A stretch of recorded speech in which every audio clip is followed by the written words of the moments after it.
Good morning, everybody. It's Tuesday, January 24th, 5:40 a.m. Central Time as I speak here. March corn futures up 4.5 at 670 and 3/4. March soybeans up 6 3/4 at 14.97. March Chicago wheat up 4 1/4 at 724 1/4. March Kansas City wheat up 8.5 at 827 1/2. March spring wheat up 9 3/4 at 897 1/2. If you guys are listening on the podcast, appreciate it. Ratings and reviews very much welcome. If you're watching on YouTube, guys, subscribe, like, comment, all of that stuff will help YouTube to help me to grow this channel. Appreciate it as always. If you'd like some additional information from me, visit my website, www.standardgrain.com. Check out my premium subscription service today. I send my premium subscribers a ton of information direct from me every single business day. Morning email goes out about 5:30 a.m. Central Time. In that email, you'll see every overnight headline you need to be aware of. Charts, graphics, weather information, tons of educational stuff. My daily subscriber-only videos are part of this deal. Yesterday, I did a big chart dump, everything from economic indicators to energies, interest rates, new crop grains, kind of explain my thoughts on a number of these items. If you guys are interested in this sort of content, new stuff every single business day, sign up today. $50 a month. Cancel it anytime. No other fee, no other obligation. Nobody will try to sell you anything else. I promise. Got a little bit of a rebound in the markets here this morning following yesterday's sell-off. I think the action in the soybean meal market in particular is of interest. So a lot of what's been happening in the soybean complex has to do with Argentina, the drought that they've had there. But they caught some rains over the weekend, and they've got a wet forecast moving forward. And for that reason, I think the meal market in particular, along with the soy complex, started yesterday's session, sharply lower. We were sharply lower at one point in time. The market bounced back late in the day yesterday and finished with just some marginal losses. And now we've got a rally going this morning. I think the meal market is a good way to gauge attitudes regarding Argentina, given that Argentina is the world's top exporter of soybean meal. So you've got a rally going today. If you're friendly to these markets, you'd like to see this thing hold throughout the day today. The forecast still looks wet to me, depending on the model. Maybe you've got some differences versus yesterday, but you want to see these gains hold throughout the day today would be my general thought if you're friendly to these markets. The U.S. believes that China is assisting Russia with its war effort in Ukraine. Bloomberg reporting this morning, citing anonymous sources, that the Biden administration has confronted China with evidence that its state-owned companies are providing Russia with non-lethal military and economic assistance. The sources indicated that the alleged aid stops a little bit short of sanction evasion.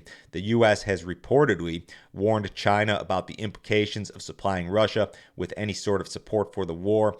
To this point, China's President Xi and the Chinese government, they've generally avoided criticizing Russia in regard to the war. They've also offered to play a role in peace talks. So they haven't criticized Russia. They're not really taking sides here. But this is kind of an interesting deal. You know, the last thing we really need in regard to grain demand in particular would be some sort of conflict with China. We all know what happens when we get into a trade war with China. The U.S. National Security Council, the CIA, and the Chinese embassy in Washington all declined to comment on this matter. But this is something we need to pay attention to, certainly. China, of course, being a huge importer of so many agricultural commodities. Goldman Sachs continues to call for sharply higher commodity prices in 2023. They're still beating the drum here. When Goldman talks, people listen. It's important still. I don't think these predictions typically are any better or worse than predictions from elsewhere. Goldman has some really specific forecasts in regard to returns. They think that the Goldman Index, their forecast for the Goldman Sachs Commodity Index, it's going to return 9.9% over the next 3 months, 17.3% over the next 6 months, and 31.2% in a 12-month period. Goldman said this in a research note. Oil markets are not pricing in the expected uplift in demand combined with the downturn in Russia production. China's reopening is a game changer. They went on to say this. Commodities like crude oil, refined petroleum products, LNG, and soybeans are particularly set to benefit from China's demand tailwind. The Goldman Index is up 1.5% or 1.4% so far this year. When you look at it short term, they're fighting the trend here.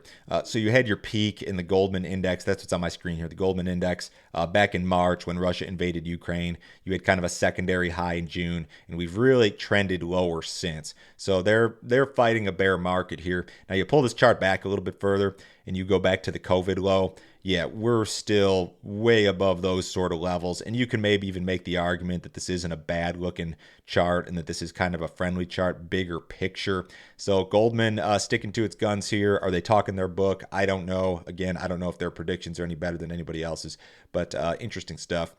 The U.S. and Mexico are far apart in regard to Mexico's planned ban of U.S. GMO corn. I still think it's very, very far-fetched that Mexico is going to be able to cover its corn needs with non-GMO sources. But in any case, this stuff continues to swirl, and the U.S. Trade Rep's office commented on it yesterday.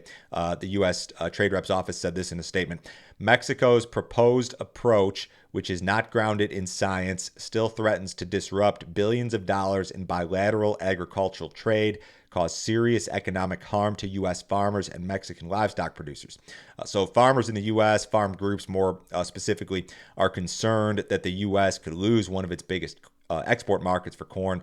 AP estimates that Mexico buys near $3 billion in U.S. corn annually. The better way to gauge it would be in bushels. It's like 600 million bushels a year, something along those lines.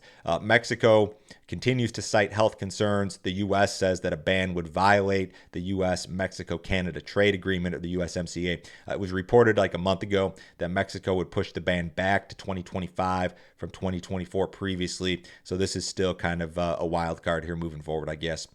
U.S. corn shipments soft again last week. 29 million bushels of corn inspected for export in the week ending January 19th. That print was down 7% from the prior week and down 39% from the same week last year. So these green bars on my screen here, this is like your first 3 weeks of the calendar year. And you can see this year we're way below where we were last year and even further below where we were 2 years ago.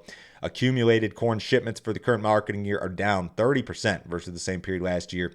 Accumulated sales down 47%. USDA projects the corn exports will decline by only 22% this year. So USDA probably has to come down even further with their corn export number. Soybean shipments were good at 1.8 million. That's about 66 million bushels. That was actually above the same week last year. Wheat shipments kind of soft, but as expected, about 12 million bushels.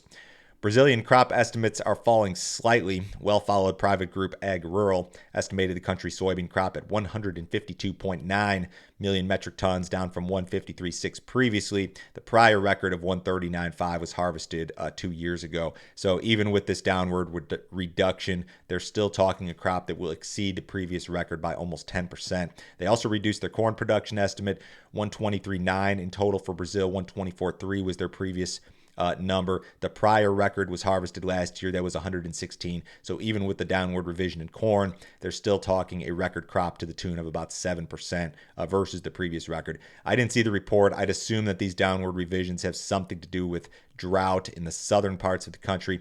Ag Rural estimated that the soybean crop in Brazil was 1.8% harvested through last Thursday versus 4.7% the same week last year. The rains have been a double-edged sword. They've caused some minor harvest delays, but overall a good thing for the crop.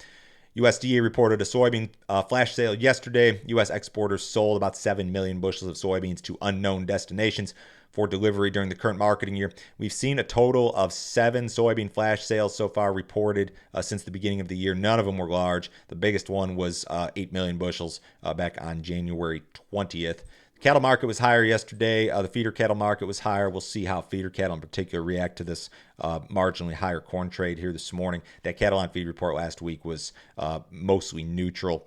U.S. dollar's a little bit lower. The S&P's down 9 points ahead of the cash open. The Dow Jones down about 80. Gold's up $10. Crude oil up 33 cents. And the March WTI at 81.95.